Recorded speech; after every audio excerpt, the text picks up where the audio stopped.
Hello' everyone, আজি আমাৰ ভাইটি আৰু মই মন্দিৰলৈ ওলালোঁ আৰু ইয়াতে লৈছোঁ প্ৰসাদ,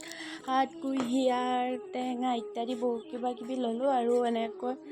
আমি কিছু সময় পিছত মন্দিৰ আহি পালোঁ আৰু এইটো হৈছে আমাৰ মন্দিৰটো আৰু ইয়াতে আমাৰ পুৰোহিতজনে ধুনীয়াকৈ আমাৰ ভাগৰ নৈবেদ্য বঢ়াবলৈ সাজু হৈ আছে আৰু আমি সকলো বস্তু আনি এখেতৰ হাতত জমা দিলোঁ। এইটো হৈছে আমাৰ মন্দিৰটো আৰু ইয়াৰে মই কেইখনমান চাকি জ্বলাবলৈ ওলালোঁ আৰু আপোনালোকে এইখিনিতে কওঁ, আমাৰ মন্দিৰত মানে কাতিমহীয়া ভাগৱত পাঠ পাঠ কৰি থকা হৈছে আৰু সেইবাবে আমাৰ মন্দিৰটো সকলোৰে